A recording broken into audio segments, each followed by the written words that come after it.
Okay, this screencast is on bureaucracy, and there are 4 goals that we want to get through. First is understanding what is bureaucracy. Second, understanding how bureaucracy is both good and bad. Third, what is the history of bureaucracy? And then fourth, what is the current structure of our bureaucracy?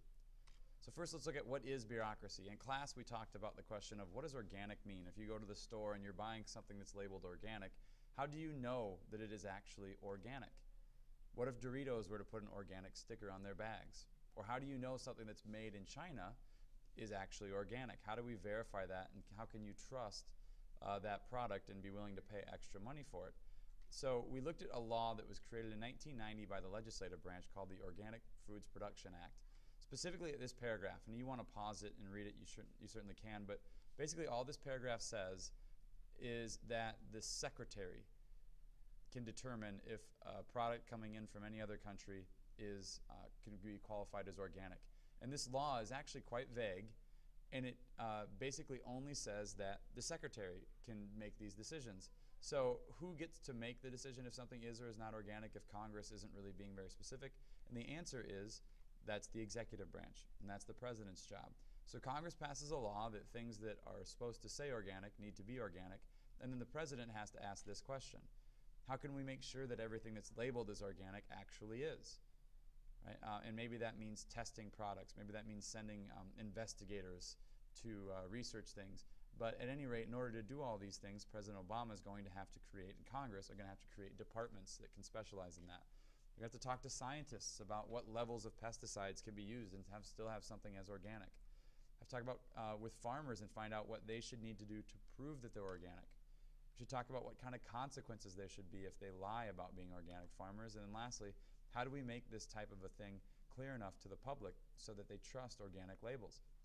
So the president makes all these decisions with the help of the EOP, and there's no way he can grow 8 arms and make them all happen on his own.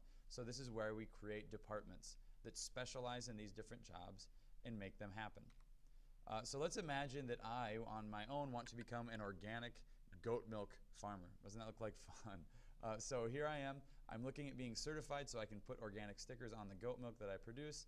So I begin my journey by looking at these cabinet departments. And remember, there are 15 of them. And we talked about in class how, let's say I start my journey with the Department of Health and Human Services. That makes sense to me that they might regulate something like organic food, which is supposed to be a healthy alternative. So I go to their website, and here's their emblem, and here's the secretary who's in charge. She's appointed by Barack Obama and approved by the Senate, and she is the head of this department. Her boss is President Obama. So I go to their website and do some research, and I find out that they have departments underneath them. Right, so now we're in departments within departments, and I look through these departments and try and find out which one would have something to do with organic food. And I find the Food and Drug Administration, an independent agency that's that's inside of this umbrella cabinet department. So I go to the FDA's website and do a little research, and I find out that they have departments within their departments. So now it's kind of like the movie Inception. I'm in departments within departments, and I start to do research and try and figure out what's going to have something to do with organic food. And finally, I find the Center for Food Safety and Applied Nutrition, which to me makes sense that they might have something to do with organic food. So I click on it and go to their website, and they have departments. So now we're within departments, within departments, within departments, and in a department. And I end up looking at this Office of Compliance. Right? To comply means to follow a rule, and Michael Roosevelt's in charge. So I give him a call and ask him how I can become certified as an organic goat milk farmer, and it turns out I'm looking at the wrong department. So I go back to the beginning, and he points me to the Department of Agriculture, which would have to do with farming and organic agriculture. So I click on that, and here's their emblem, and here's their secretary, Tom Vilsack from Iowa. He was appointed by Obama and approved by the Senate, and they have departments within their department. So I start to do some research and find out that the Agricultural Marketing Service actually is in charge of organic food. I go to their website and find this national organic program after research, and eventually see down here there's a place where I can go to get certified. Now, after hours of research, I now have hours of paperwork to fill out in order to verify that I am in fact going to be an organic goat milk farmer. And after all these steps, remember I mentioned in class that I feel a little bit like this girl. And if you haven't seen this or don't remember, you should pause it and type in this web address and watch this video. This is a spoof from the country of Spain making fun of all the bureaucracy, all the hoops that citizens have to jump through in order to get things accomplished, like becoming an organic goat milk farmer. So what is bureaucracy? This is an important definition for you to understand, and the textbook definition is this. It's an organization characterized by a hierarchical structure, workers that specialize, explicit rules that guide decisions, and advancement based on merit or accomplishments and ability. So if we break these down individually, and this definition comes from a German named Max Weber, whose philosophy was that instead of the elites running government, instead of the people running government, and instead of groups in a pluralist society running government, he believed that the bureaucracy actually is what ran our government because of the amount of power that they have. And he defined a bureaucracy as anything with a hierarchy, meaning that there's defined leadership structure, almost like a pyramid, that there's specialization, that tasks are handled by experts, not politicians, that it's rule-based so that decision-making is automated and universal. No matter where you go, you get the same decisions made, and that it's merit-based, that people receive reward and performance benefits and advancement in their job based on experience, not just political purposes. So if all four of these criteria are met, then Max Weber would say you have a bureaucracy. And the executive branch is a classic case of a bureaucracy.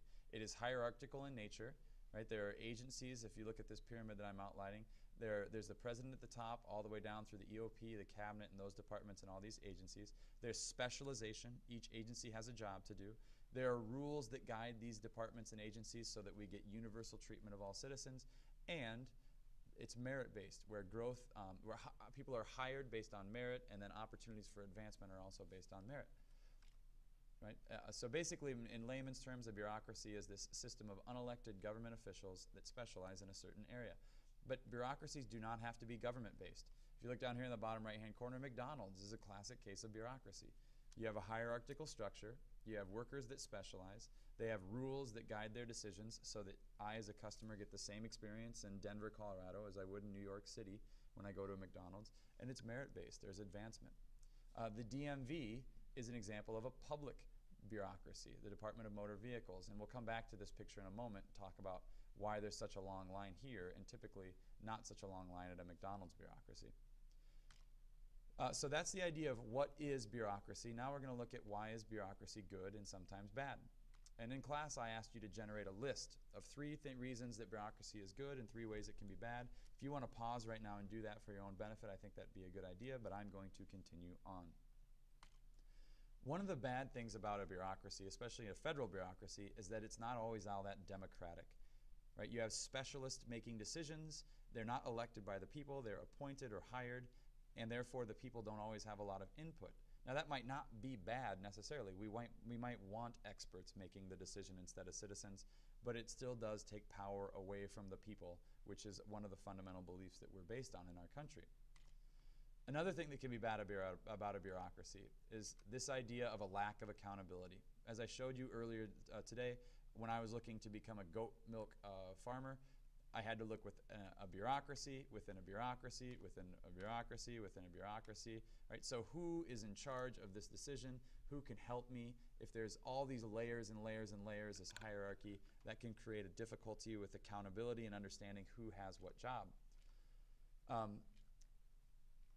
Another bad thing about public bureaucracy, in particular public bureaucracy, is that the DMV typically is notorious for long lines where people are waiting.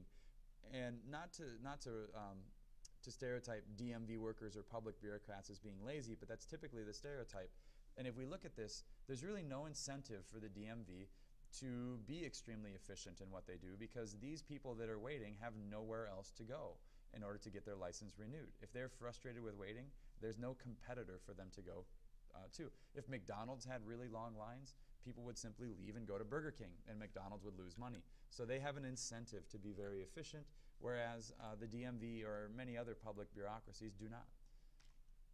Over-specialization can be a bad thing with public bureaucracies or bureaucracy in general. This cartoon, you see an employee who's frustrated with government officials being cut. So he says he's going to write a nasty letter. This lady says that she'll stuff it in the envelope. She says that she'll lick the stamp, and he laments that if only we could hire someone to mail this envelope. So this over-specialization can sometimes paralyze bureaucracies and make them inefficient. This is all known as red tape. Right? That's kind of the the casual or layman's way of saying it, that all this red tape or these hoops that people have to jump through in order to get through bureaucracy. Historically speaking, bureaucracy has been used as a political tool.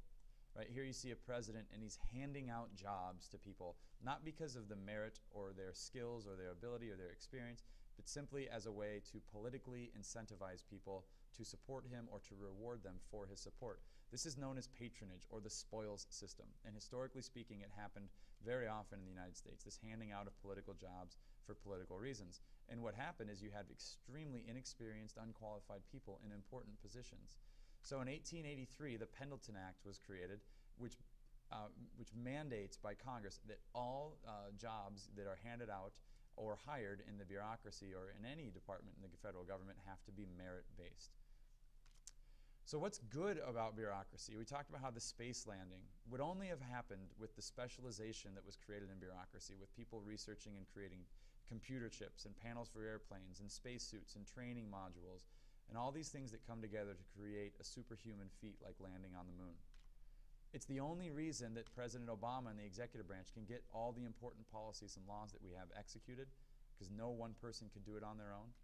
And it's also the reason that the American public is protected from things like companies falsifying organic labels like Doritos, or countries like China sending food to the United States that's not really organic.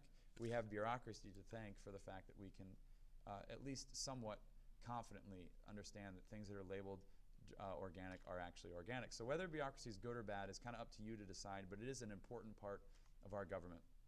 What's the history of bureaucracy? This will go very quickly, because as always, the history of bureaucracy is just like anything else with our government. It's grown. And the Great Depression and the New Deal were really big catalysts in that growth. You see all these departments and programs that were started by FDR and the New Deal to stimulate the economy and protect consumers, and many of those have continued, and they've caused bureaucracy to grow. Here you see the number of employees skyrocketing since the 1930s in terms of the government and their departments. So lastly, we look at what's the current structure of the bureaucracy.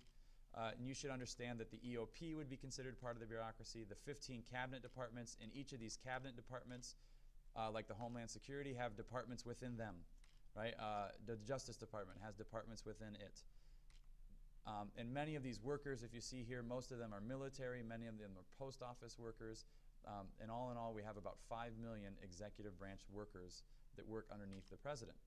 So now we look at these agencies, or these departments down here below the cabinet. They're independent agencies, commissions, and government corporations. And an independent agency is typically, they're independent from cabinet departments, right? They have a narrow focus, like the CIA, for instance. They only focus on gathering intelligence. And they're still accountable to the president and to Congress. They're appointed by the president, typically a director, and they have susceptible to oversight by Congress. Here are some examples: the FDA, FEMA, the TSA, OSHA, CIA, NASA, and EPA. If you want to pause it and see if you remember what these acronyms stand for, here's what they are. And they're all perform an important function in making sure that policies made by Congress are implemented. They also get to create their own policies, like the legislative branch, and enforce them like the executive branch. So these bureaucratic agencies get a lot of power. There are also regulatory commissions that regulate. They're more independent than independent agencies, and they regulate industry, like businesses and things like that. They're run by commissioners that are appointed by the president and confirmed by Senate, but then they're largely independent, like the Securities and Exchange Commission, the Federal Election Commission, the Consumer Product and Safety Commission. They all set rules and guidelines that govern the way that we live our lives and the way that businesses function. And again, they're independent of the president and Congress in a lot of ways, so they have significant power. Then lastly, the government will create corporations that can do jobs that the private sector typically don't offer or won't offer because there's no profit involved. So instance, PBS, Public Broadcasting, airs certain shows that maybe wouldn't be offered by a typical private broadcaster. The United States Postal Service delivers packages to anywhere in the United States, and Amtrak provides train services that wouldn't be provided by a private sector. So this is the government bureaucracy, the federal bureaucracy, and hopefully by now you understand what it is, why it's good or bad, the history of that bureaucracy, and the current structure. If you have any questions, let me know. Remember, we're going to have an online assessment about all these items this coming week, so make sure that you have these things down, and then you can take that and do well. Take care.